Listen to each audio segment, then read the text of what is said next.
Right, welcome back to Colin's Arran Garden. It's been a long time since we first met, but it's great to have you back again. And well, today I'm going to talk about just one or two things that I've learnt myself recently. Now, this is a tomato. I'm sure you recognise it. And this is a potato. You would think they're two separate things, but they're not. They're in the same family. And I learnt this only recently. And I wish I'd learnt it years ago, but basically it's very important from one point of view. Tomatoes come in two types. They're called determinate and indeterminate. The determinate is a bush, and the indeterminate is that thing we're all used to, maybe where you pinch out the things all the way up. Potatoes are the same. I dropped my potato. Potatoes are the same. They are determinate and indeterminate. They're bush and they're the non-bush. The bush ones are the early potatoes, right? The early potatoes grow quickly, don't store so well. The main crop potatoes are the indeterminate. Now, this is important because everyone goes on about heaving soil up your potatoes. There is no point in heaving soil up your early potatoes because they are determinate. It's the indeterminate main crop potatoes that are worth building up the soil with. And one of the ways you can do that, of course, is through potato bags. Now, growing your potatoes in bags is the current gardening zeitgeist. There's a great word. Everyone's saying now, main crop potatoes take about 4 months to grow. And your precious beds, well, they could grow something more important. You know what I mean? Like carrots. My goodness me, try and grow carrots or parsnips. Potatoes can be grown in bags. And believe it or not, you can buy special potato bags and they cost quite a bit of money. Don't bother. May I show you over here 185 bags of potatoes. And in each potato bag there are 2 really good potatoes and they're coming through already.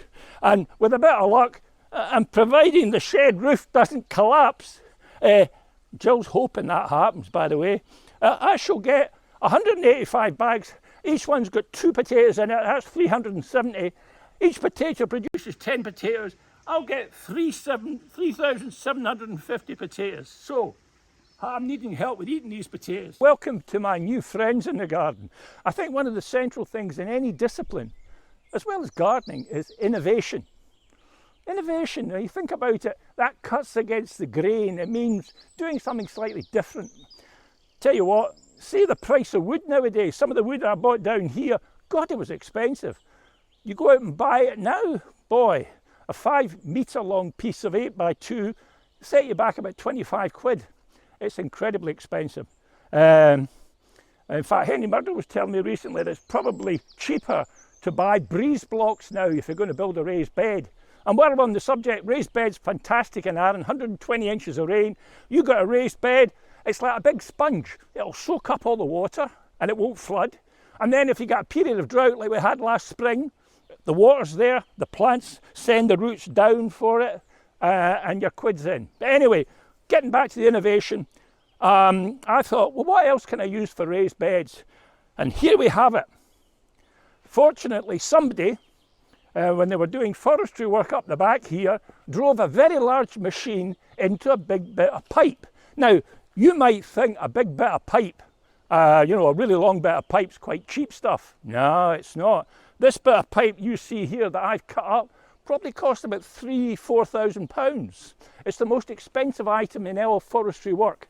So if there's any blokes out there in big machinery working on big pipes, would they please damage them for me so that I can get permission again to go in and get more? Because what I'd really like is the pipe that you can walk into. There's a pipe up the back here. It's not been damaged yet, unfortunately. That's 6 foot high you can walk into.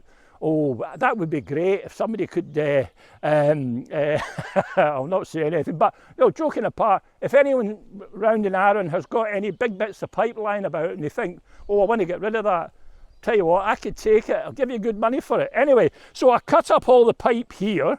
I had to get a special machine to cut it because it's such tough stuff. And I've been exploring what I can do with different vegetables. And yet there is a thing in gardening called 1 metre gardening. So this is a bit like that, and it's quite interesting. Some of these plants are doing exceptionally well, and I think it might be because the actual plastic is heating up during the day and it's keeping the soil warmer at night. So plants that I'd have expected to maybe die haven't died. So Petrowsky turnip, much loved by the German philosopher Goethe, Goethe. And I often think if you eat enough of this, you can become highly intellectual and become a philosopher yourself. Anyway, so I've got leeks over there, beetroot, some spinach, which is bolting, more beetroot, mange tout, strawberries, and this has to be my favourite plant. It's called cobra, C-O-B-R-A, French climbing bean.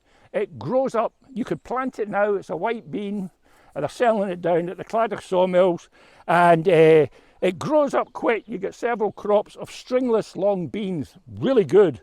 And then I've got kohlrabi. Kohlrabi is something that more people should eat. It's like a cabbage, a big ball of green cabbagey thing at the bottom. And Florence fennel. I've not managed to grow Florence fennel yet. It's a well-known herb for the fennelly, feathery stuff, but at its base, it gives you a beautiful thing that you can roast. So there we go, and carrots as well, potatoes, and in the corner, I'm innovating. I'm trying to grow corn on the cob outside. I've raised that one up and put plastic over, and it's doing well. So, and over here on the right, your left, I've got what's called a walk-in Wonderwall. And in there, I have planted huge amounts of lovely vegetables. And if we go in there, Scott, just pop in there. Yeah, this walk-in Wonderwall is being touted in all the gardening papers now. And basically, it lets the light in and it lets the water in. But it's supposed to keep out the cabbage white butterfly and prevent something which they advertise as brassica massacre. They also advertise it keeps slugs out. It does not keep slugs out. Anyone in Arran will tell you slugs get in your kitchen, get in your bedroom, get in your bathroom, get everywhere. They get in here, unfortunately, and they've been massacring my brassicas. However, some of them will survive. Up the back here, I've got carrots, Florence fennel, God knows what else. I'm undecided yet just how good this is going to be, but I think I'll be all right. Apart from stopping various insects getting in, it actually is slightly warmer in here and it prevents a lot of damage to the plants from wind.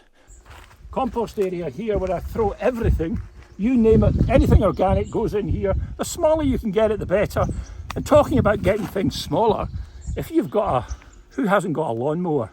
It's amazing what you can break down with a lawnmower, particularly brassica stalks and all that sort of stuff. And remember, see when you pull up a big bit of grass, a weed, right? And there's a bit of soil in the bottom. Run your lawnmower over that because that's a fantastic growing medium. That weed has not seeded, it's not produced any seeds. So it's great for growing things in. And then of course, cardboard. That's your friend. Most cardboard comes from Amazon. And most of the cardboard in Britain is sitting in garages doing nothing, and that's bloody silly. If you're going past any waste bins in Arran, have a look in them and take out the cardboard, because cardboard is carbon. The plants are nitrogen. We as gardeners are actually farming bacteria, right?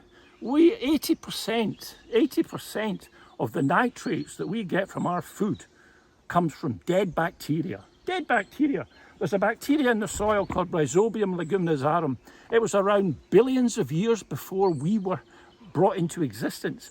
That a microorganism produced the nitrates that enabled us to come into existence. Those bacteria are still in our guts. They're still in the soil.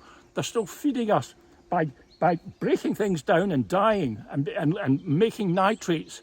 You couldn't be a vegetarian without nitrates. There'd be no point, right? So the bacteria require carbon and nitrogen. That's carbon. Too many people too much nitrogen in their soil. You've got to balance it. So I'm layering that carbon, get it wet a bit, and all you do is, open it up, put that down, and then you chuck more grass on. Your lawn grass, whatever on top of that. It's hot, it breaks down, quids in.